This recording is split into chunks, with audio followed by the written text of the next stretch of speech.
Hello, Leopard fans. It's this Saturday when the home opener begins here at Fisher Stadium for Lafayette for the 2012 season, as they'll take on the Penn Quakers for the 89th time as the two teams will meet. But I am not going to start there, Mike.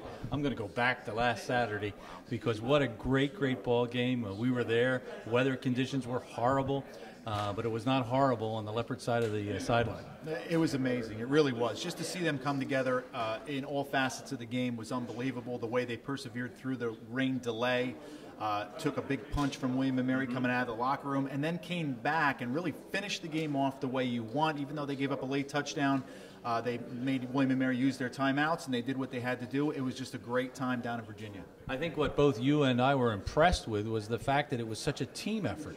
There were certainly some outstanding individuals who played well, but as a unit, defensively, offensively, special teams, they all played just great football.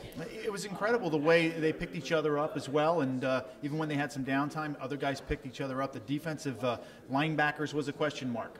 It didn't seem to be a question mark. The offensive line, we really have seen over the past couple of years struggling to move the football consistently, was not a problem. They did it. They didn't score on every drive. They didn't pick up a first down on every drive, but it was just those areas that we thought needed improvement, I thought were excellent. You mentioned problem, and right away in the back of my mind is the concern that you have that great win over a CAA team. Do you have a problem now with a letdown?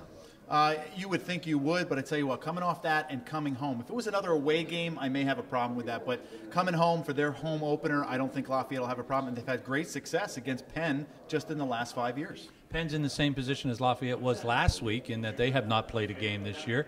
Lafayette has one under their belt.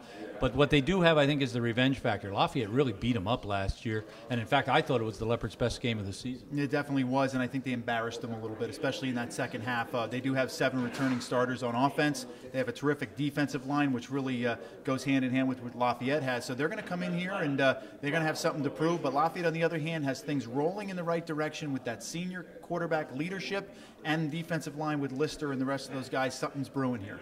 Al Bagnoli, 21 years at the helm. He's going to be looking at the Lafayette offense. What is he going to be concerned about?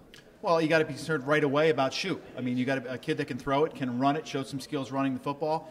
Von Hebron, is he that kid that is emerging to be that type of thing? And then on the outside, you got to worry about Mark Ross, who did you in last year. So plenty of weapons on the offensive side for Lafayette. John Luce always gives such a complex defense. Is that Al Bagnoli's concern? Yeah, John's going to put sometimes 8, sometimes even 9 in the box, and that's going to be a concern for them. They're going to have to stop Calavita, and they're going to have to stop Ragone, who's got to be better than he was last year.